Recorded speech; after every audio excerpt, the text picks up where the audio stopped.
ये coordinate geometry का हमारा लेक्चर नंबर 1 होगा। और लेक्चर स्टार्ट करने से पहले हम सीबीएसई के द्वारा जो सिलेबस रिलीज किया गया है और कौन सा चैप्टर कितने मार्क्स का होगा उसको देख लेते हैं हम। देखिए, अगर हम कोऑर्डिनेट ज्योमेट्री की बात करें तो कोऑर्डिनेट ज्योमेट्री यहाँ पर 6 मार्क्स का इसका वेटेज है। और इसका अगर सिलेबस देखें तो यहाँ पर ये सिलेबस दिया हुआ है। देखो, ये क्या करते हैं कि अगर मैं आपको जब ये क्वेश्चन सॉल्व कराऊंगा तो 2025 लास्ट ईयर के जो क्वेश्चन है वो जब सॉल्व कराऊंगा तो आप देखना ये कॉम्पिटेंसी बेस्ड क्वेश्चन किस टाइप के फ्रेम करते हैं। तो अभी तो हम एनसीईआरटी कंप्लीट करेंगे, कॉन्सेप्ट देखेंगे, एनसीईआरटी कंप्लीट करेंगे, उसके बाद में हम जो है कुछ क्वेश्चन प्रैक्टिस करेंगे और बोर्ड के क्वेश्चन सारे देखेंगे। जो भी इनके सैंपल पेपर होते हैं, जितना भी सीबीएसई का मटेरियल है, किस टाइप के क्वेश्चन आते हैं। और जिन बच्चों का मैथ वीक होता है इस चैप्टर से वो अच्छे जो है मार्क्स सिक्योर कर सकता है, क्योंकि ज़्यादा ऐसा कुछ भी नहीं है कि बहुत ज़्यादा मुश्किल हो उसके लिए। तो यहाँ पर ये क्या पूछेंगे, concepts of coordinate geometry, distance formula, section formula. तो दो टाइप के सेक्शन फार्मूला होते थे, वो अब हटवा दिया है, पहले हुआ करता था। तो सेक्शन फार्मूला इंटरनली डिवाइड करना, तो ये हम सारी चीज़ें जब देखेंगे और जैसे ही आगे बढ़ेंगे हम देखते जाएंगे कि ये कौन कौन से फॉर्मूलाज होते हैं।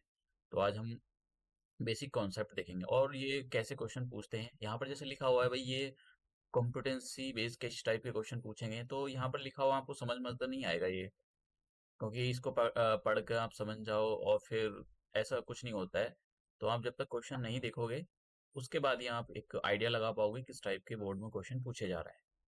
तो अब हम अपना कॉन्सेप्ट अपना ये स्टार्ट करने से पहले कॉन्सेप्ट देखते हैं हमारे। तो पिछले साल जो हमने कॉन्सेप्ट देखे थे जरा उसको देखते हैं। देखो, पिछले साल हमने सीखा कि हमारे पास एक कार्टेशियन प्लेन होता था।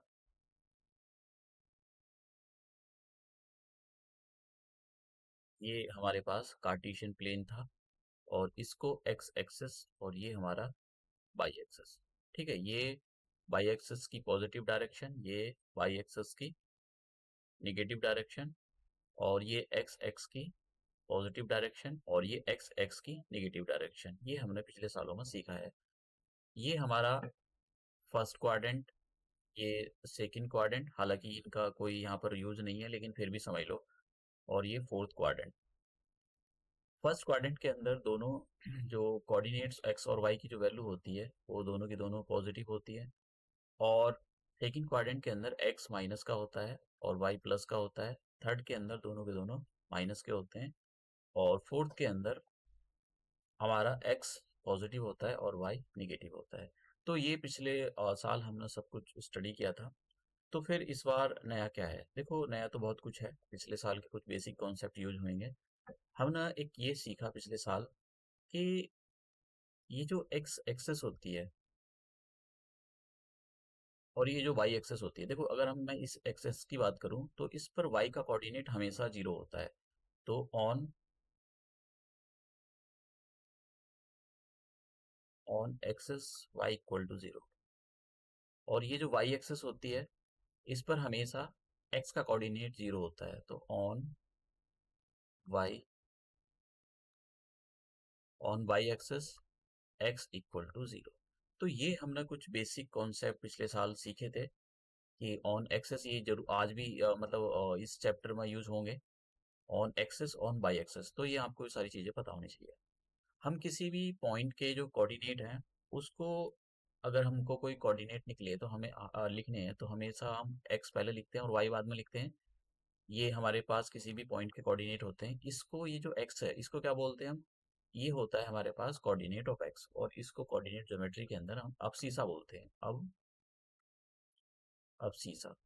और ये जो y की वैल्यू होती है, y का जो कोऑर्डिनेट होता है, y के कोऑर्डिनेट को हम क्या बोलते हैं यहाँ पर? ऑर्डिनेट बोलते हैं। और डी ऑर्डिनेट। जैसे हमारे पास यहाँ पर पॉइंट लिखे हुए हैं 5,8। ठीक है, तो हमने यहाँ पर एक एग्जाम्पल ले लिया। तो ये जो 5 है इसको क्या बोलेंगे हम? अबसीसा। और ये जो y की वैल्यू है इसको हम बोलते हैं ऑर्डिनेट। ये हमने पिछले सालों में सीखा। तो अगर हम ये बात करें कि ये जो ऑन एक्सेस होती है, यहाँ पर हम फिर से देख लेते हैं। और ये वाई एक्सिस। तो ऑन एक्सिस वाई का कोऑर्डिनेट 0 होता है। तो फिर ये जो मैंने यहाँ पर मैंने यहाँ पर ये जो एक्सिस बनाई है, इस पर अगर आपको कोई भी पॉइंट कंसीडर करना है, मान लो ए पॉइंट कंसीडर करना है, तो इसके कोऑर्डिनेट क्या होंगे? इसके कोऑर्डिनेट होंगे x,0। ठीक है, और अगर आपको यहाँ पर कोई पॉइंट कंसीडर करना है ऑन एक्सिस, तो इसके कोऑर्डिनेट क्या होंगे? -x,0। एक तो ये बात आपको रखनी है याद। दूसरा कि अगर मैं यहाँ पर ये जो मेरे पास दूसरा मैं कोई पेन लेता हूँ, तो अगर मैं बाई एक्स पर कोई कोऑर्डिनेट कंसीडर करना चाहता हूँ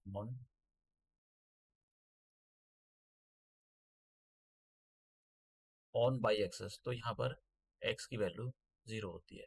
तो अगर मुझको यहाँ पर कोई कोऑर्डिनेट को कंसीडर करना है, लेट्स से मैं यहाँ पर डी कोई कोऑर्डिनेट डी पॉइंट है, इस पर कोऑर्डिनेट लिखना चाहता हूँ, तो ये बिल्कुल एग्जैक्टली इस लाइन पर है। और ये जो लाइन है सीधी वर्टिकल लाइन, इसको हम बाई एक्सेस बोलते हैं।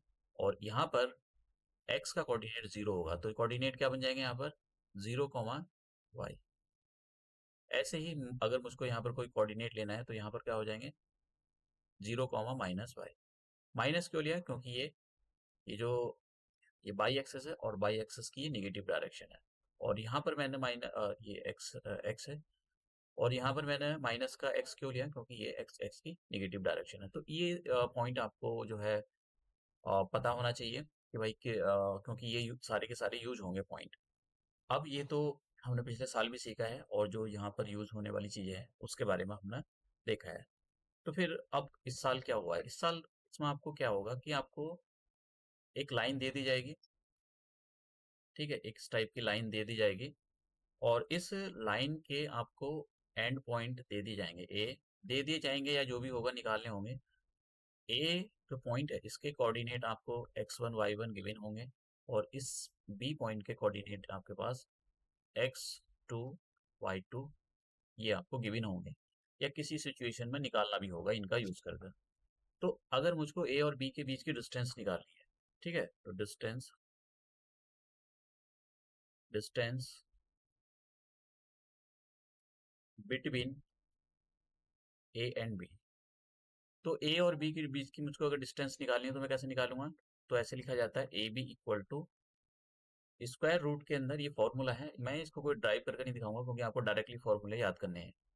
तो फॉर्मूला ये है कि x2 माइनस x1 का whole square plus y2 minus y1 का होल स्क्वायर।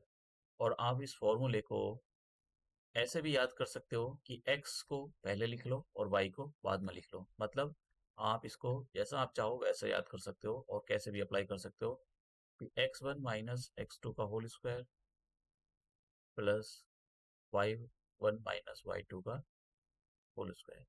तो ये फॉर्मूला आपको अच्छे से पता होना चाहिए, क्योंकि ये जो कॉन्सेप्ट है ये इसके अंदर बहुत ज़्यादा यूज होने वाला है। अब नेक्स्ट कॉन्सेप्ट क्या है हमारे पास? नेक्स्ट कॉन्सेप्ट यहाँ पर एक कोलिनियर का कॉन्सेप्ट है। कोलिनियर क्या होते हैं?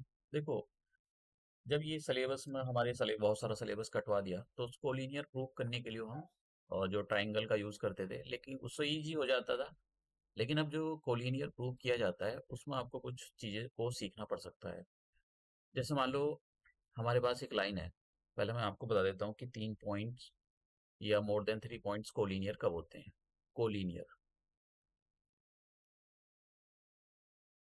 तो कोलिनियर से अगर आपको पता लग रहा हो, कोलिनियर, लीनियर, लीनियर का मतलब एक स्ट्रेट लाइन पर। तो अगर हमारे पास एक स्ट्रेट लाइन है ये, और इस स्ट्रेट लाइन पर यहाँ पर 3 पॉइंट है, मिनिमम 3 पॉइंट होने चाहिए। इसको मैं ए दे देता हूँ, ये बी दे देता हूँ, इनको सी दे देता हूँ। तो डायग्राम डायग्राम के देखने से तो तीनों पॉइंट एक ही लाइन पर है, सीधी स्ट्रेट लाइन पर है, तो हम क्या बोलेंगे कि ये तीनों पॉइंट कैसे हैं? कोलिनियर है। ठीक है, अगर मैं यहाँ पर एक एक पॉइंट एक लाइन ली मैंने, और इस लाइन पर एक पॉइंट है ए और एक पॉइंट है बी, और एक यहाँ पर मैंने सी पॉइंट ले लिया, तो ये तीनों के तीनों जो पॉइंट हैं एक ही स्ट्रेट लाइन पर नहीं है, अलग अलग। ठीक है, इस लाइन पर ये जो ए बी है, इस पर 2 पॉइंट है, पॉइंट ए और पॉइंट बी, और ये जो लाइन आप देख रहे हो यहाँ पर ए बी, इस पर ए है और बी है, और बी सी जो लाइन आप देख रहे हो इस पर बी है और सी है। मतलब तीनों की तीनों इसकी तरह, जैसे ये डायग्राम मैंने बनाया, एक स्ट्रेट लाइन पर तीनों पॉइंट है ए बी सी। इस डायग्राम की तरह इस डायग्राम में तीनों पॉइंट एक स्ट्रेट लाइन पर नहीं है, तो मैं इसको तो बोलूंगा कि ये मेरे पास कोलिनियर है, और इसको मैं ये बोलूंगा ये कोलिनियर नहीं है।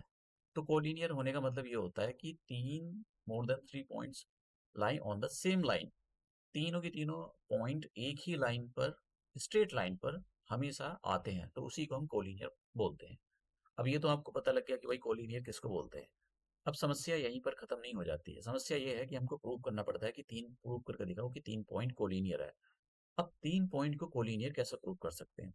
देखो, अगर आप इस डायग्राम में देख पा रहे हो, तो ये जो ए बी है, टोटल डिस्टेंस इसकी कितनी है ए सी, और A B plus B C इसके छोटे छोटे टुकड़े हैं। मतलब समझो जरा, जैसे यहाँ देख लेते हैं हम, हमारे पास यहाँ पर एक है पी, और ये क्यू पॉइंट, और ये आर पॉइंट। पी से आर तक की जो डिस्टेंस है हम यहाँ पर कंसीडर कर लेते हैं। ऐसी हाइपोथेटिकल सिचुएशन में ले रहा हूँ, ये एग्जाम्पल के बेसिस पर समझा रहा हूँ आपको कि मतलब होता क्या है, कैसे प्रूव करते हैं हम। पी से आर तक की जो डिस्टेंस है वो 12 सेंटीमीटर या 12 यूनिट्स ले लेते हैं, कुछ भी हो सकता है, मीटर सेंटीमीटर। और पी से क्यू तक की जो डिस्टेंस है 5 ले लेते हैं हम, और क्यू से आर तक की जो डिस्टेंस है वो हम 7 ले लेते हैं। तो क्या आप ये नहीं मतलब ये बोलोगे कि भाई ये जो टोटल है ना पी आर की जो वैल्यू है वो किस किस के इक्वल है? P Q plus Q R. मतलब ये जो टोटल डिस्टेंस है 12 सेंटीमीटर, ये किस किस के इक्वल है? ये इक्वल है 5 प्लस 7, तो दोनों 12 आ जाएंगे। तो बस कोलिनियर में यही प्रूव करना है हमको। देखो कोलिनियर जैसे मैंने कहा कि पहले सिलेबस में ट्राइंगल भी था, ट्राइंगल के एरिया से हम इसको कोलिनियर प्रूव करते तो आसान होता था, लेकिन जब से वो हटवा दिया है तो हमको उसकी हेल्प नहीं लेनी, या दूसरे किसी चीज की भी हेल्प नहीं लेनी, हमको इस डिस्टेंस फॉर्मूले की हेल्प से ही कोलिनियर प्रूव करना है। तो तीन पॉइंट को कोलिनियर प्रूव करने का तरीका क्या हो जाएगा कि यहाँ पर ये जो आप देख रहे हो ए सी की जो वैल्यू है, मतलब टोटल डिस्टेंस यहाँ पर कितनी है ए सी को दो टुकड़ों में आप डिवाइड कर सकते हो, A B plus B C. तो आपको करना क्या होगा, ये जो टोटल डिस्टेंस है ए बी, ये किसके इक्वल आनी चाहिए? ए बी, ये ए सी जो टोटल डिस्टेंस है A B plus B C के इक्वल आनी चाहिए, तो ये इससे प्रूफ हो जाएगा। तो हम कैसे प्रूव करते हैं ये भी क्वेश्चन सॉल्व करेंगे। तो अब मैं आपको यहाँ पर ये दिखा देता हूँ कि किस टाइप के क्वेश्चन मतलब एनसीईआरटी के अंदर दे रखे हैं। ये सब पिछले साल के अंदर पिछले साल के में पूछा था ये, मतलब पूछे नहीं थी, मतलब सिलेबस में था हमारे, ये सिंपल था, यहाँ पर थोड़ा मुश्किल है। अब देखो, जैसे हमारे पास क्वेश्चन नंबर ये एक्सरसाइज है 7.1, जैसे जैसे हम नेक्स्ट आगे मूव करेंगे वैसी वैसी हम कॉन्सेप्ट देखते चले जाएंगे। तो यहाँ पर क्वेश्चन दे रखा है उसने, क्वेश्चन ये है एक्सरसाइज 7.1 का क्वेश्चन नंबर, डिस्टेंस निकालनी है। तो हमारे पास, मैं देखो आपको कोई कार्टेशियन प्लेन रिप्रेजेंट करके उसको दिखाने की जरूरत नहीं है। तो ए ए पॉइंट के जो कोऑर्डिनेट है हम 2,3, और बी पॉइंट के कोऑर्डिनेट को हम 4,1 कंसीडर कर लेते हैं। ठीक है। अब मुझको ए बी के बीच की डिस्टेंस निकालनी है, तो ए बी के बीच की जब मैं डिस्टेंस निकालूंगा तो मैं कौन सा फॉर्मूला अप्लाई करूंगा? जैसे मैंने कहा, आप कोई सा भी फॉर्मूला x1 माइनस x2, ये फॉर्मूला अप्लाई करेंगे।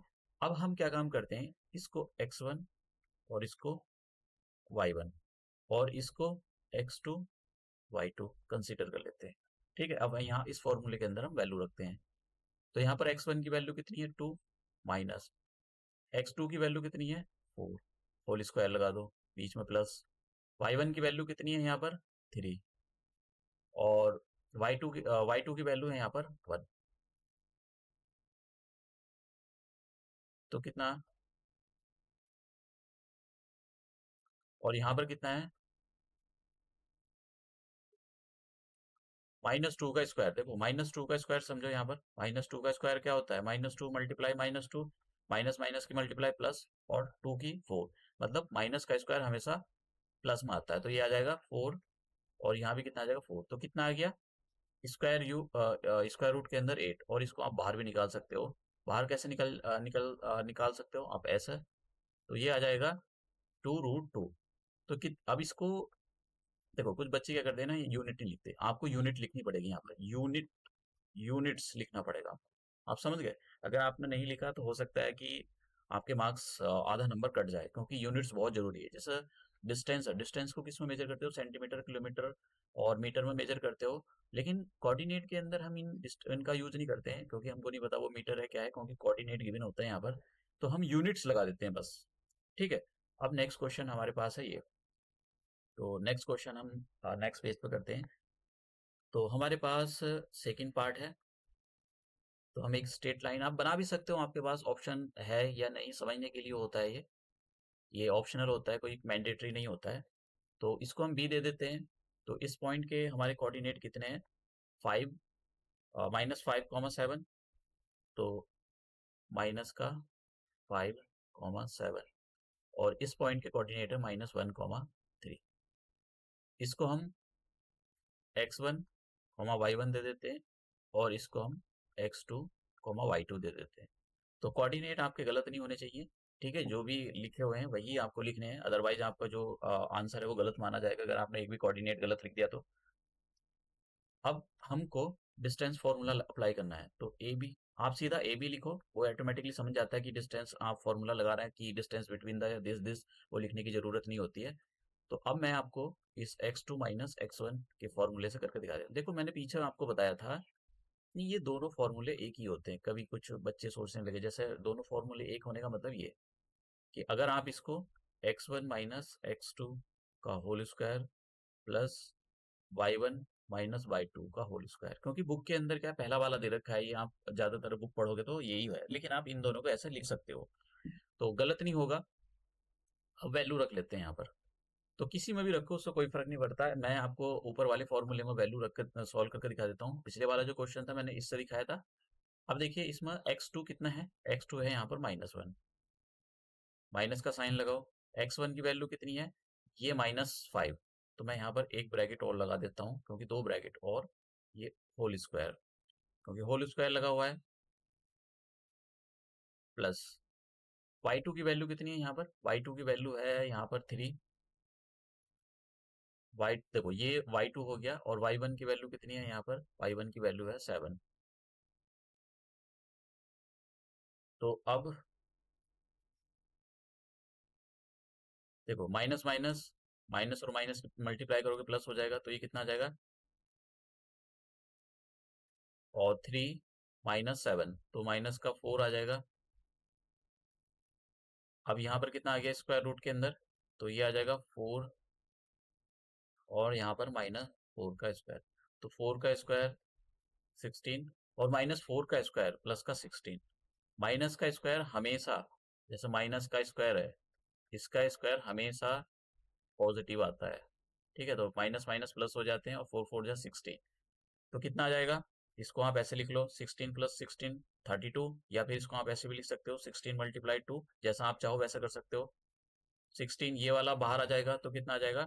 2, सॉरी 4 √2, और यहाँ पर आपको यूनिट्स लिखना पड़ेगा। तो ये डिस्टेंस फॉर्मूला इस टाइप से लगाया जाता है।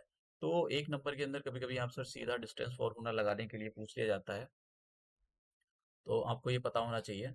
अब हम थर्ड पार्ट करते हैं इसका, क्वेश्चन नंबर 1 का थर्ड पार्ट। तो पहले तो क्वेश्चन नंबर 1 के जो थर्ड पार्ट है उसका कोऑर्डिनेट देख लेते हैं, और फिर उसके बाद में हम इसको सॉल्व करते हैं। तो कोऑर्डिनेट क्या है? कोऑर्डिनेट इसके दे रखे हैं, देखो a, b और -a, b। तो हम यहाँ पर, हमारे पास एक स्ट्रेट लाइन है, डिस्टेंस हमेशा स्ट्रेट लाइन की निकलती है। अब आप सोच रहे होंगे कि मैं बार बार स्ट्रेट लाइन बना रहा हूँ, स्ट्रेट लाइन डिस्टेंस जो होती है स्ट्रेट लाइन की ही निकाली जाती है कोऑर्डिनेट ज्योमेट्री के अंदर। तो इसको मैं ए पी दे दो, इसको a, b, और यहाँ पर मैं इसको, आप क्यू पॉइंट दे सकते हो, और यहाँ पर कोऑर्डिनेट आ जाएंगे इसके -a, b। इसको हम x1 दे देते हैं, इसको हम y1, और इसको x2, और इसको हम y2। अब हम डिस्टेंस फार्मूला अप्लाई करते हैं। तो देखो, आप डिस्टेंस फार्मूला अप्लाई करने के लिए जा रहे हो, फार्मूला जरूर लिखना। अगर ये मान लो 2 नंबर का क्वेश्चन आता है और आपने फार्मूला लिखा है, तो आधा नंबर तो आपको फार्मूले का ही मिल जाता है। तो हम यहाँ पर x1 माइनस x2 का होल स्क्वायर, फॉर्मूला आपको अच्छे से याद होना चाहिए, अदरवाइज तो फिर आपका आंसर गलत ही निकल सकता है। और x1 की वैल्यू कितनी है यहाँ पर? x1 की वैल्यू a है यहाँ पर, ठीक है। तो मैं यहाँ पर x1 की वैल्यू a लिख लेता हूँ, माइनस ये माइनस ये रहा। x2 की वैल्यू कितनी है? माइनस a, ठीक है। तो ये आपका गलत नहीं होना चाहिए, माइनस भी आपको लगाना है, कभी आप माइनस छोड़ दो। y1 की वैल्यू कितनी है यहाँ पर? b, ये माइनस लगाया मैंने। और y2 की वैल्यू कितनी है यहाँ पर? Minus b। तो यहाँ पर दो बार माइनस आ रहा है, कभी आप एक माइनस छोड़ दो। तो यहाँ पर इसलिए मैं ब्रैकेट के अंदर ब्रैकेट लगा रहा हूँ। तो यहाँ पर इसको स्क्वायर ब्रैकेट में मैंने बंद कर दिया। अब हम जो ब्रैकेट है उसके अंदर सॉल्व करेंगे। यहाँ सॉल्व करो तो देखो, माइनस और माइनस की मल्टीप्लाई प्लस, और ये बी एस लिखो, ये तो स्क्वायर रूट नहीं लगेगा।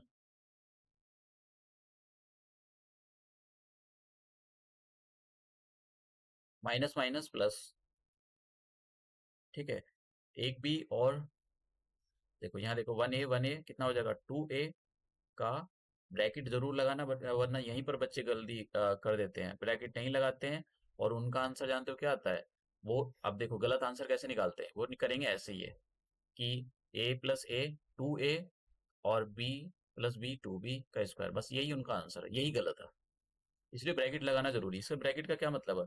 ब्रैकेट का मतलब होता है टू का भी स्क्वायर करना है आपको, और ए का भी। टू का स्क्वायर करोगे तो फोर आएगा, ए का स्क्वायर कितना आएगा? ए स्क्वायर। ऐसे ही यहाँ पर ये जो टू है, टू का स्क्वायर करोगे तो फोर आएगा, बी का स्क्वायर करोगे तो ये आएगा। बच्चों का यही गड़बड़ हो जाता है, जिसकी वजह से वो ब्रैकेट ऑपरेट नहीं करते और उनका ये गलत हो जाता है। तो इस बार इन सारी चीज़ों पर आपको ध्यान देना है कि कैसे वेरिएबल का स्क्वायर किया जाता है, और वेरिएबल के साथ में कोई अगर कोई कोफिशिएंट है तो उसका भी स्क्वायर अलग से किया जाता है। अब हम क्या करते हैं,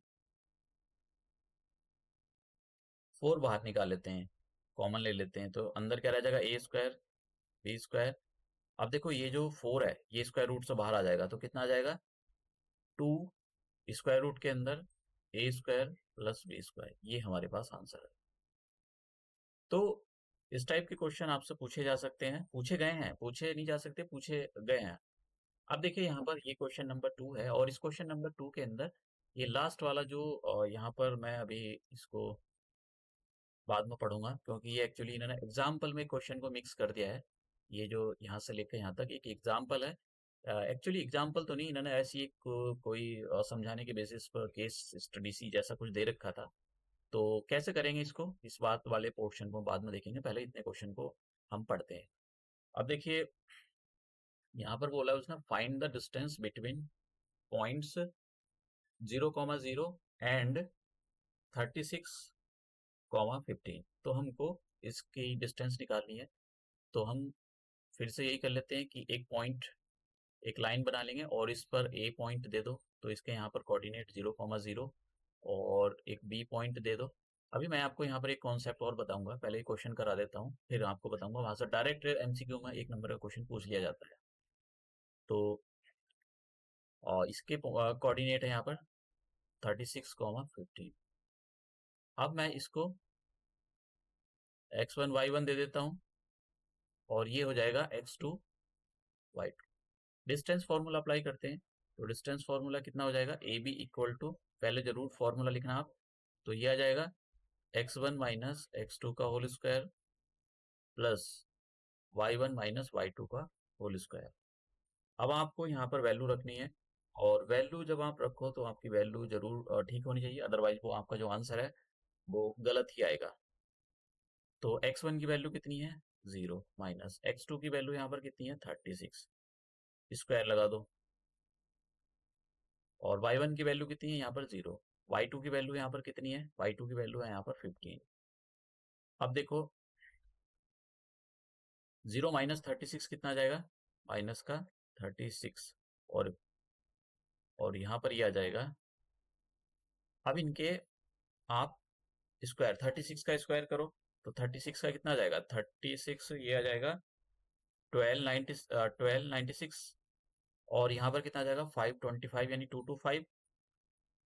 अब इनको प्लस कर लो, देखो, आपको मतलब इन सारी चीज़ों में गलती नहीं करना है। अगर आपको नहीं आता तो आप एक साइड से मल्टीप्लाई करके लिख लेना, लेकिन एक दो नंबर के क्वेश्चन के जल्दी जल्दी के चक्कर में आप उसको गलत मत कर देना। अदरवाइज तो आपका जो मार्क्स है वो कट जाएंगे। तो आपका ये गलत नहीं आना चाहिए। तो कितना आ जाएगा? 1521। और यहाँ पर क्या आप लिखो? स्क्वायर, सॉरी, यूनिट्स लिखो यहाँ पर। अब देखो यहाँ पर दो तीन चीजें हैं जो समझने वाली। कुछ बच्चे यहीं छोड़ देंगे, कुछ बच्चे इसको स्क्वायर रूट से बाहर निकाल देंगे। तो जिन बच्चों ने स्क्वायर रूट से बाहर निकाला या यहीं छोड़ा है, अगर ये एमसीक्यू की फॉर्म का नहीं है क्वेश्चन, ठीक है, तो एमसीक्यू की फॉर्म का क्वेश्चन ऐसा होता है कि एमसीक्यू में वही आंसर निकालना होता है जो दे रखा है। तो उस केस में तो आपका ये आंसर बिल्कुल ठीक है। ठीक है, आपने चाहे इसको स्क्वायर रूट से बाहर निकाला है या स्क्वायर रूट ऐसे ही छोड़ दिया, तब आपको पूरे मार्क्स मिल जाएंगे।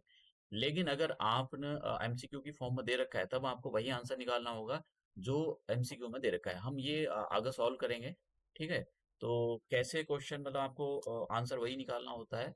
आप कहीं भी अपनी मर्जी से नहीं छोड़ सकते हो। अब ये जो लास्ट ये वाला हमारा जो क्वेश्चन है ये खत्म हो गया, इतने वाला पार्ट इसका। यहाँ पर दो पार्ट थे। अब इस क्वेश्चन को स्टार्ट करने से पहले मैं जरा थोड़ा सा आपको एक कॉन्सेप्ट बता दूं, आप इस कॉन्सेप्ट को समझना। देखो, मतलब कॉन्सेप्ट ऐसा नहीं है कि कोई मुश्किल है, ये मैंने पीछे आपको बताया हुआ है।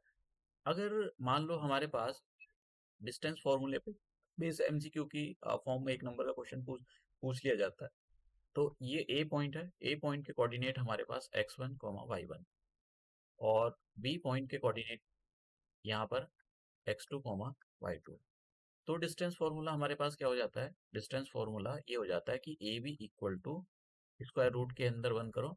आप या तो ये लिखो x2 - x1 का whole square plus y2 - y1 का होल स्क्वायर, या फिर आप इसको ऐसे लिखो कि x1 - x2 का होल स्क्वायर और y1 - y2 का होल स्क्वायर।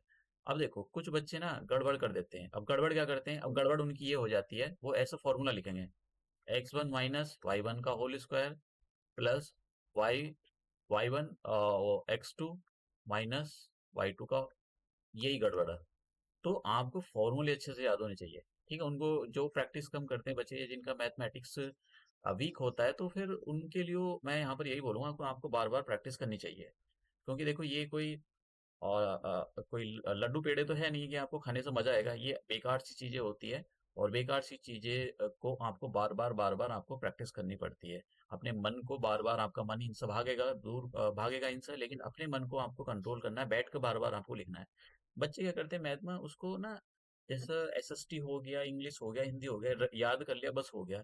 ऐसे ही वो एक बार फॉर्मूला देखेंगे, लिखेंगे नहीं उसको, और वो सबसे बड़ी प्रॉब्लम है। आप जब भी क्वेश्चन कर रहे हो तो आप बार बार फॉर्मूला लिखो। मैथ की प्रैक्टिस कर रहे हो, आप बार बार फॉर्मूला लिखो। लिखना से आपका हाथ ऑटोमेटिकली फॉर्मूले पर सही बैठता है। तो अगर आप उसको याद करोगे ना, वो आपको याद ही नहीं होगा। मैथमेटिक्स के अंदर यही होता है, याद नहीं होता है, उसमें आपको लिख लिख कर प्रैक्टिस करनी पड़ती है।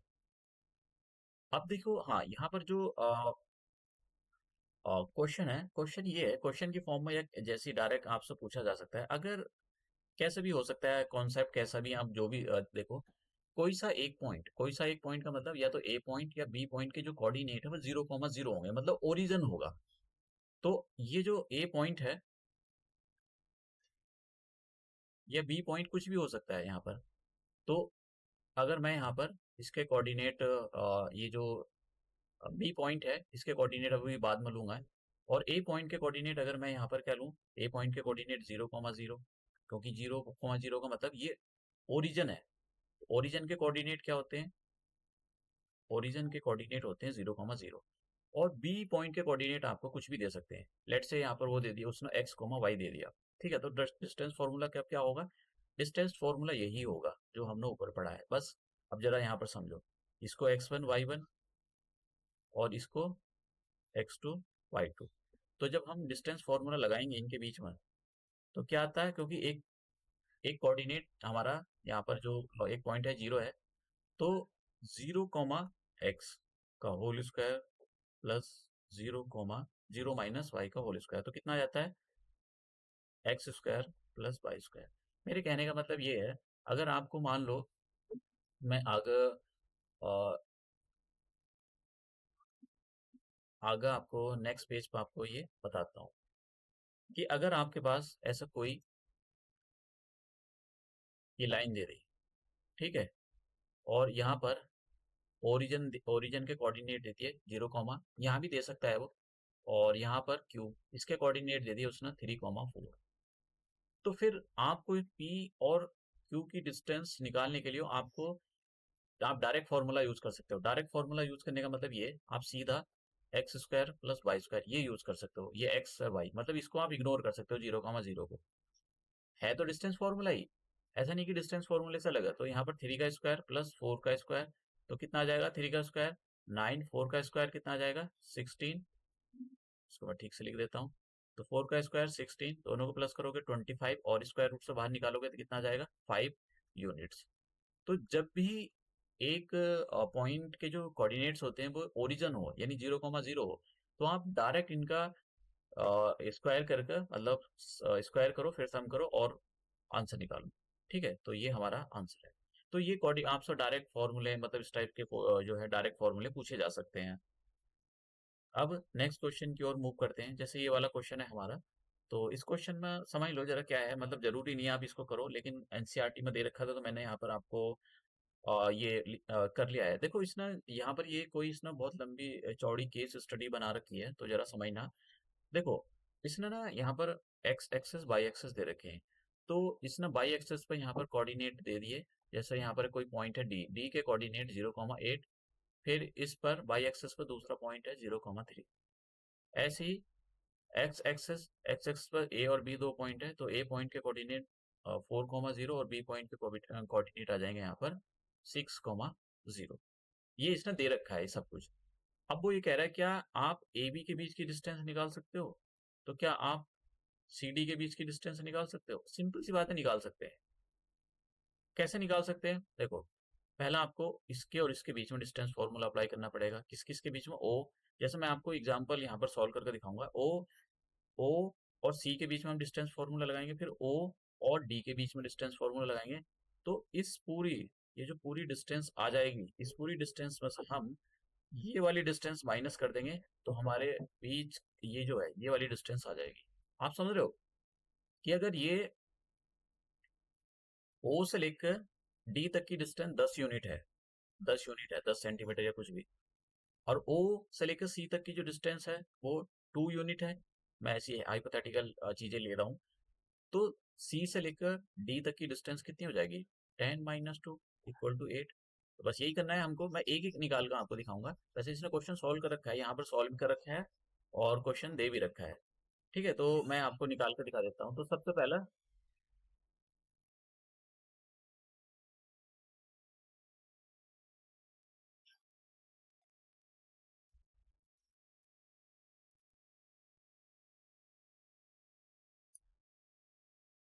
तो मैं इसके एक आपको सॉल्व करके दिखाता हूँ। देखो अब मैं यहीं पर सॉल्व कर देता हूँ इसको।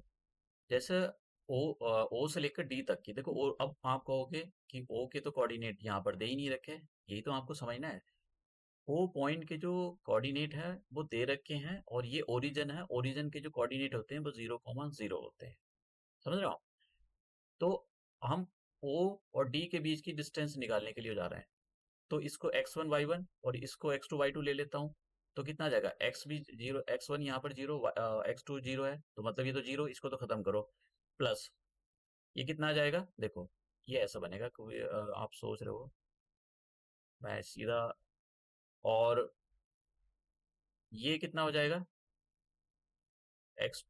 जो एक्स वाई वन है 0, और y2 कितना हो जाएगा? 8।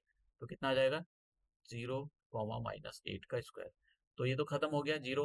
अब ये कितना बचा? -8 का स्क्वायर, और -8 का स्क्वायर कितना आ जाएगा? 64, और 64 को बाहर निकालोगे तो देखो यहाँ पर आ जाएगा 64, और 64 को बाहर निकालोगे तो ये आ जाएगा इतने यूनिट्स। तो इसका क्या मतलब निकला कि यहाँ से यहाँ तक की जो डिस्टेंस है वो कितनी है? 8 है। 8 यूनिट, 8 यूनिट्स। इसको थोड़ा सा ठीक कर देता हूँ। ये, अब मैं ओसी के बीच में डिस्टेंस अप्लाई करता हूँ इन दोनों के बीच में, तो ये कितना आ जाएगा? 0, 0 का स्क्वायर प्लस, और 0 - 3 का स्क्वायर। तो कितना आ गया? ये तो जीरो, तो ये तो खत्म हो गया। ये आ गया -3 का स्क्वायर 9 आ जाएगा और 9 3। तो यहाँ से यहाँ तक की डिस्टेंस कितनी आ गई? 3 आ गई। तो ये कितना बचा? सी डी कितना बचा? तो सी डी कितना आ जाएगा? 8 माइनस 3 कितना आ गया? 5। तो ये इसने ऐसा कुछ पूछा हुआ था। ऐसे यहाँ पर हम ए बी के बीच की डिस्टेंस निकाल सकते हो, तो आप कर भी सकते हो, इग्नोर भी कर सकते हो, छोड़ सकते हो, ऐसा कुछ नहीं है। मैंने तो आपको इसलिए कराया है क्योंकि यहाँ पर उसने लास्ट में ये एक्सरसाइज के अंदर क्वेश्चन दे दिया उसने। यहाँ पर इसके अंदर ये देखो, can you now find the distance between two towns A and be discuss. तो यहाँ पर ए मैंने आपको दो टाउन के बीच की डिस्टेंस, किस किस के दो टाउन के बीच, सीडी के बीच की निकाल कर दिखाई है। इसने एबी के बीच की पूछी है। एबी का मतलब ये जो है एबी यहाँ पर पूछा है, तो पहला आप डिस्टेंस फॉर्मूला ओ ए के बीच में लगाओगे, फिर उसके बाद में ओ बी के बीच में लगाओगे, और फिर आप ए बी निकाल लोगे। अब हम नेक्स्ट जो है क्वेश्चन देखते हैं। देखो ये जो क्वेश्चन है हमारा कोलिनियर वाला क्वेश्चन है। तो कैसे प्रूव करते हैं? अब कुछ बच्चे जानते हो क्या करते हैं, या तो क्वेश्चन वो रट के चले जाएंगे इस वाले इसी को, और ये इंटरनेट से उनको मिल जाएगा। लेकिन सच बताऊं तो ये क्वेश्चन सीखने वाला क्वेश्चन है। आपको ये क्वेश्चन काफी सारी चीजें सिखाता है। आपको square root, long division method से कैसे स्क्वायर रूट निकाला जाता है। लेकिन मुझको नहीं लगता कि शायद अगर आप कहीं इंटरनेट पर देखो तो उन्होंने शायद ही किसी ने स्क्वायर रूट निकाल के इसको सॉल्व कर रखा है। बस उन्होंने कर डाला कि ये कोलिनियर नहीं है। हाँ, ये कोलिनियर नहीं है, ठीक है। तो कैसे पता करें कि 3 पॉइंट कोलिनियर नहीं है, कैसे प्रूव करें उनको? तो देखो, आप समझना यहाँ पर क्वेश्चन के अंदर क्या चीज है। तो अगर ये 3 पॉइंट है, अब हम जरा यहाँ पर हम ये ले लेते हैं कि भाई ये मान लो एक जो है ए पॉइंट, इसको हम बोल लेते हैं ए पॉइंट के जो कोऑर्डिनेट है 1,5 है। और यहाँ पर बी ले लेते हैं, बी बी पॉइंट के जो कोऑर्डिनेट है वो 2,3। और यहाँ पर सी ले लेते हैं 2, और -2, -11। ठीक है, ये सी पॉइंट ले लेता हूँ। अब देखो, अगर ये कोलिनियर है तो कोलिनियर होने का क्या मतलब है कि ये जो टोटल डिस्टेंस है, टोटल ए सी किस किस के इक्वल होगी? A B plus B B C.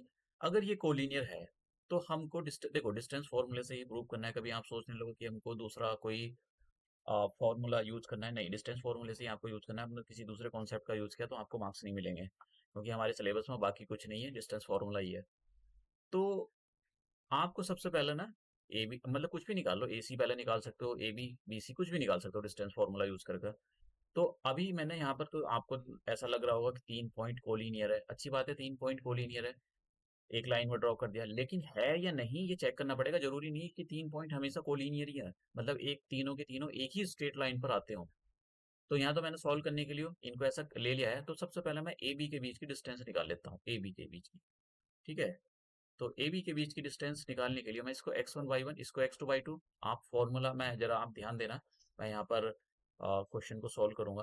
तो फॉर्मूला आप जो है उसको मैं एक ही बार लिख देता हूँ यहाँ पर, x1 माइनस x2 बार बार नहीं लिखूंगा, और प्लस y1 माइनस y2 का होल स्क्वायर। तो कितना आ जाएगा? x1 की वैल्यू यहाँ पर 1, और x2 की वैल्यू यहाँ पर, पहले ए बी के बीच में हम अप्लाई के लिए जा रहे हैं। तो ये आ जाएगा हमारे पास, y1 की वैल्यू है 5, और y2 की वैल्यू है यहाँ पर 3। तो -1 का और 2 का, तो -1 का स्क्वायर तो 1 आ जाएगा, 2 का स्क्वायर 4 आ जाएगा। तो कितना आ गया? अभी मैं जरा इसको यहाँ पर छोड़ रहा हूँ, ठीक है, क्योंकि जो बच्चे गलती करते हैं, मैं आपको कुछ चीजें बताऊंगा, वो यहाँ तक ही छोड़ेंगे और उनको पता ही नहीं है, या तो वो या तो सेम क्वेश्चन आया हो बिल्कुल रट कर आप कर दो। अगर क्वेश्चन बदल गया और इस टाइप के आंसर आ रहे हैं, तब आप उसको समझ लो या तो गलत कर सकते हो या ठीक कर सकते हो, क्योंकि फिर आप आगे तुक्केबाजी के सिवा कुछ नहीं करोगे। अब मैं यहाँ पर ए बी निकाल लिया। अब मैं यहाँ पर बी सी निकालने के लिए जा रहा हूँ। ठीक है, तो मैं यहाँ पर बी सी निकाल लेता हूँ। तो बी सी के बीच में डिस्टेंस फॉर्मूला, ये x1 y1, ये x2 y2। तो कितना आ जाएगा? 2 प्लस 2 का होल स्क्वायर, ठीक है, और 3 प्लस 11 का +11, और फिर होल स्क्वायर कर दो। तो कितना आ गया? यहाँ पर आ जाएगा 2 + 2 4, और यहाँ पर आ जाएगा 14 का स्क्वायर, स्क्वायर रूट जरूर लगा देना। 4 का स्क्वायर होता है 4 4 जा 16, और 11 जो 14 का स्क्वायर होता है 196। आप अलग से भी कर सकते हो। अब दोनों को प्लस करते हैं, तो दोनों को प्लस करोगे तो कितना आ जाएगा? 2, 9, 10, 11 और 2। तो हमारे पास ये आया। अभी जरा रुको। अभी मैं कुछ यहाँ पर आपको बताना चाहता हूँ कि बच्चे क्या करते हैं। तो दूसरा मैं यहीं ले लेता हूँ, इधर ही निकाल लेता हूँ यहाँ पर। ठीक है। अब मैं एसी निकालने के लिए जा रहा हूँ। AC, AC. तो एसी के बीच में डिस्टेंस फॉर्मूला, इसको x1 y1, इसको x2 y2।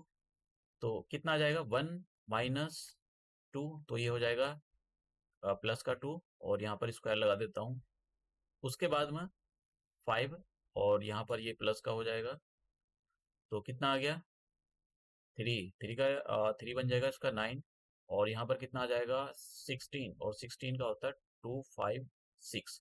ठीक है, 256 इसका स्क्वायर होता है। आप इसको प्लस करोगे, देखो यहाँ पर देखो, 5 + 11 16 बचेगा ना। 16 का स्क्वायर आप 256 करोगे। अब इसका इन दोनों को प्लस करो तो कितना आ जाएगा? 5। तो इन दोनों को प्लस करोगे और ये कितना आ जाएगा? 6, और यहाँ पर 2। अब हमारे पास ये 265 बचा। अब देखो, ये जो हमारे पास 265 है, अब आप कैसे पता कर सकते हो कि भाई ये पूरी यहाँ पर तुक्केबाजी शुरू हो जाएगी? हो सकता है कि कुछ बच्चे इसको बढ़ाएं ना, या छोड़ दें बोर्ड में। अभी तो क्या है कि बच्चे जो स्मार्ट वर्क, मतलब जो हार्ड वर्किंग करते हैं, उनको तो पता है कि कैसे इसको करना है। लेकिन जो बच्चे ऐसी तुक्केबाजी या इंटरनेट से बस उनको खाना पूर्ति करनी है, तो वो इससे आगे कुछ नहीं है। उसने लिख दिया ये पॉइंट कोलिनियन नहीं है। लेकिन आपको कैसे पता कि ये पॉइंट कोलिनियन नहीं है? देखो, जब आप यहाँ सुनो, जब आप स्क्वायर रूट 5 की, इसकी वैल्यू मैं निकालने के लिए जा रहा हूँ, स्क्वायर रूट 5 की लॉन्ग डिवीजन से वैल्यू निकालोगे, तो ये आपको आना चाहिए इस क्वेश्चन के लिए। तो कितना आ जाएगा? 2 × 2 = 4, 1 बचा, और यहाँ पर लिखो 4, डेसिमल लगा दो, और यहाँ पर आप 2 जीरो बढ़ा सकते हो। तो कितना आ जाएगा? 2 से कर दो तो 2। तो हम ज्यादा दूर तक वैल्यू नहीं आएंगे। तो ये जो स्क्वायर रूट 5 है, स्क्वायर रूट 5 की वैल्यू कितनी आ गई? 2.2। अब मैं इसको इरेज कर रहा हूँ।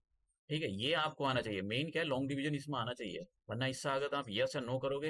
ये कितना ठीक कर दिया। अब यहाँ से हो सकता है कि मान लो 2 नंबर का क्वेश्चन है, तो हो सकता है कि इतना क्वेश्चन आपने सॉल्व कर दिया, और आपने अगर यस लिखा तो पूरे मार्क्स मिल जाएंगे, नो लिखा आपने कि दे कोलिनियन नहीं है, मतलब जैसा भी है, हो भी सकता है नहीं भी हो सकता है, तो भाई आपका मार्क्स कट जाएगा। अगर सही आंसर देने के लिए आपको स्क्वायर रूट से बाहर निकालना पड़ेगा। अब ऐसे ही इसको स्क्वायर रूट से बाहर निकालो, मतलब स्क्वायर वैल्यू निकाल कर रखो इसकी। 212, इसकी स्क्वायर रूट से कैसे वैल्यू निकालोगे, ये आपको आना चाहिए। देखो, हम क्या करते हैं, पेयरिंग बनाते हैं इधर से। तो दो दो की पेयरिंग। अब हमारे पास 2 बचा, तो 1 से कर लो, क्योंकि ज्यादा नहीं जाना चाहिए। तो कितना बचा? 1 की 1 से मल्टीप्लाई करेंगे, उसकी यहाँ लिखते हैं 1, और इन दोनों को प्लस करके इधर लिखते हैं। ये 8 क्लास में खूब सिखाया जाता है। हो सकता है सरकारी स्कूल के बच्चों को नहीं आता हो ये, प्राइवेट स्कूलों में, बहुत सारे स्कूलों में तो सिखाया जाता है। तो 2 में से 1 कम करो, कितना आ गया? 1। अब इस पूरे पेयर को, ये जो 12 बचा, ऐसे ही लिख लो। अब आपको एक ऐसा नंबर यहाँ पर लिखना है जो, जिसके लिखने से मतलब थोड़ा सा अलग अजीब से कैलकुलेशन होती है, यहाँ पर सीखा होगा। तो यहाँ पर 4 लिखो, और 4 लिखो। जो 4 यहाँ लिखा है, एक 4 आपको यहाँ भी लिखना है, 3 जगह लिखना होता है। इनकी मल्टीप्लाई करके लिखो आप।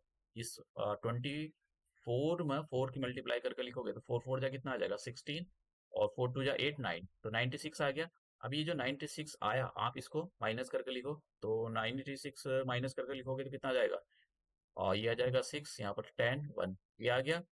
और इसको, इन दोनों को प्लस करके नीचे लिखो।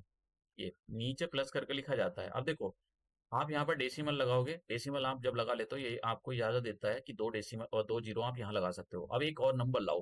कैसा नंबर? आपको यहाँ पर एक नंबर ऐसा लिखना है जिसके मल्टीप्लाई करने से वो 1600 से कम होना चाहिए। लेकिन इतना भी कम नहीं होना चाहिए कि बहुत कम हो जाए, 1600 के बिल्कुल लगभग लगभग पास में आना चाहिए।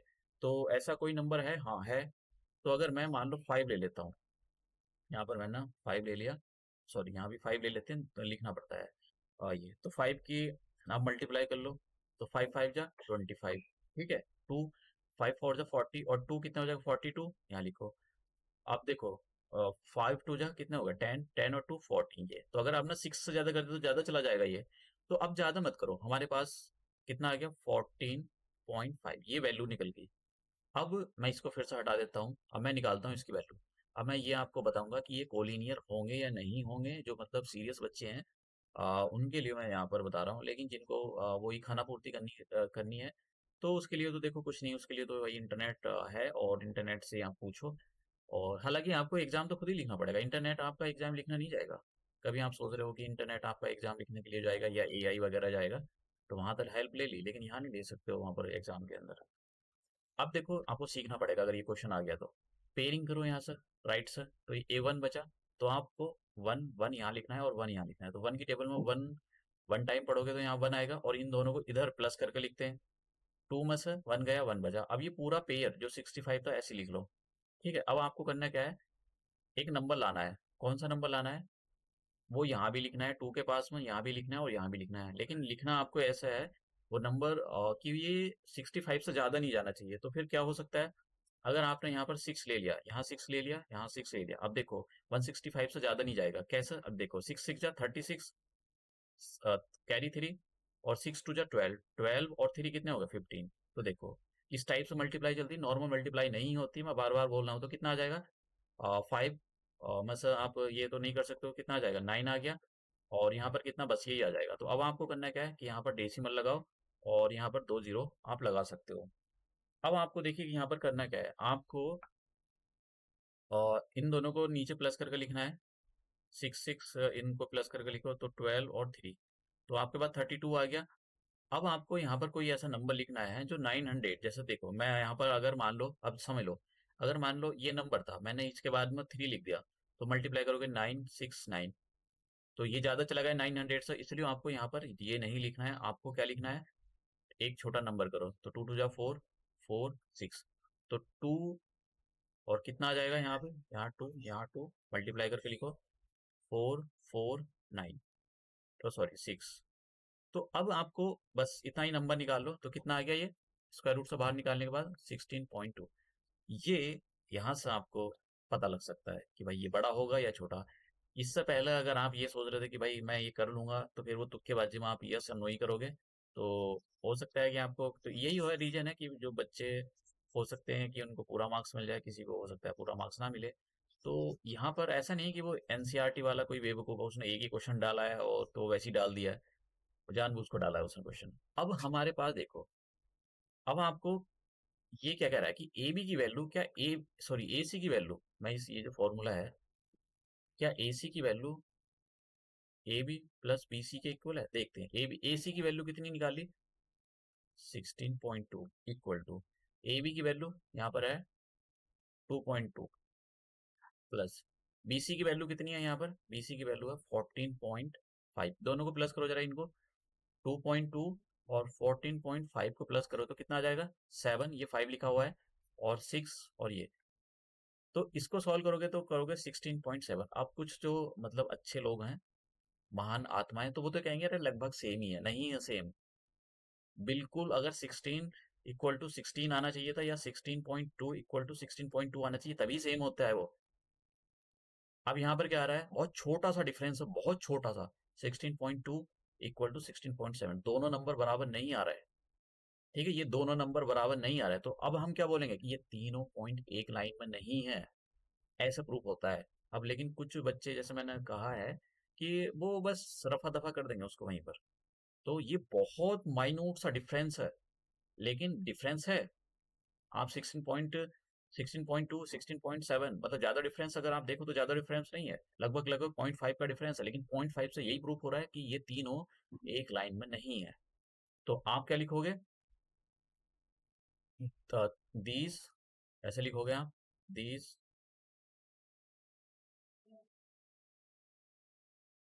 पॉइंट्स आर नॉट कोलिनियर, को कोलिनियर। ठीक है, या आप ये सकते हो दे आर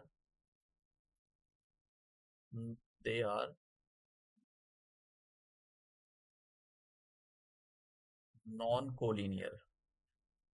मतलब आपको बस यही दिखाना था कि कोलिनियर नहीं है, बाकी आपको नीचे जब जाकर आपको पूरे मार्क्स मिलेंगे। तो ये जो क्वेश्चन है ना, इसमें डेसिमल लॉन्ग डिवीजन मेथड का सीखने का भी है। कभी आप सोच रहे हो कि भाई, तो अगर आपने यहाँ निकाल दिया तो इससे कुछ पता नहीं लगता, कुछ बच्चे यहीं छोड़ देंगे ये, तो इससे कैसे पता करोगे आप। वो तो उन्होंने तो एनसीईआरटी, उन्होंने जो भी है, जो इंटरनेट पर डाल रखा है, वो किसी किसी जिसका भी मैथमेटिक्स ठीक है उसने शायद सॉल्व करके डाल रखा है, अदरवाइज सब ना एक ही जैसा मिलेगा आपको, सब ना एक ही तरीके से उसको कर रखा है। क्योंकि वो सब टीपू सुल्तान है ज्यादातर, जिनको मैथमेटिक्स अच्छा है जिनका, उनको पता है कैसे करना है, वो समझाते भी हैं। तो ये सारी चीजें एक अच्छा टीचर बताएगा आपको, तो आप इसके बेसिस पर नहीं बता सकते हो। तो आपने अगर ये निकाल दिया है यहाँ तक, तो आपको अगर नीचे आपको ये सब नहीं दिखाया, तो आपका हो सकता है कि 2 नंबर का क्वेश्चन है, इसमें एक ही मिले आपको। अगर ये सब दिखा दिया है, तब प्रूव करा है, तभी आपको मिले पाएंगे। तो इस टाइप के क्वेश्चन काफ़ी पूछे जाते हैं। और ये हमारा जो है लेक्चर नंबर, जैसे मैंने कहा, फर्स्ट था। तो अब हम नए लेक्चर में आपसे बात करेंगे और उसमें देखेंगे किस टाइप के क्वेश्चन। तो अभी मैं एनसीईआरटी करा रहा हूँ आपको, और एनसीईआरटी का जितना भी होगा मैं सब करा दूंगा, और आपको मैं एनसीईआरटी के बाद सारे क्वेश्चन बोर्ड के सॉल्व कराऊंगा। और आप देखना कि क्या एनसीईआरटी से कैसे क्वेश्चन पूछे जाते हैं, कैसे नहीं पूछे जाते हैं, क्या एनसीईआरटी एनसीईआरटी के ही क्वेश्चन पूछता है। कुछ जो लोग होते हैं वो आपको ऐसा बोलेंगे कि आप बस एनसीईआरटी कर लो।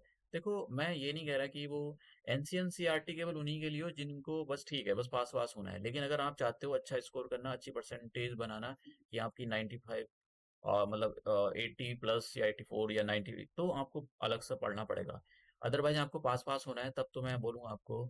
और जो लोग ये बोलते हैं केवल एनसीईआरटी कर लो, तो देखो, मैं आपको पिछले साल के क्वेश्चन सॉल्व कराऊंगा जो बोर्ड में पूछे गए हैं, और फिर आप उनसे पूछना कि ये क्वेश्चन जब एनसीईआरटी में नहीं दे रखा है, तो फिर आप ऐसे क्यों बोल रहे हो कि एनसीईआरटी कर लो। तो ये एक बहुत बड़ा मिथ है बच्चों के अंदर, जो फैलाया जा रहा है, जानबूझ कर फैलाया जाता है। कैसे लोग फैलाते हैं?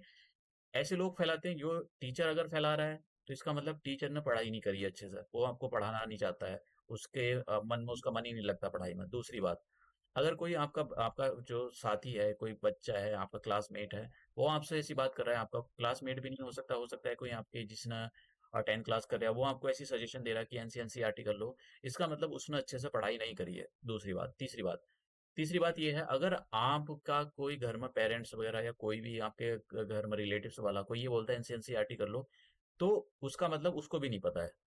आपको एनसीईआरटी तो करनी है, लेकिन उसके एक्स्ट्रा भी क्वेश्चन करने हैं। आप ऐसा नहीं एनसीईआरटी पे बैठे रहेंगे, मैं आपको क्वेश्चन दिखाऊंगा, ये सारी चीजें। तो हम ये अपना लेक्चर यही समाप्त करते हैं, और अपने नेक्स्ट लेक्चर में मिलते हैं।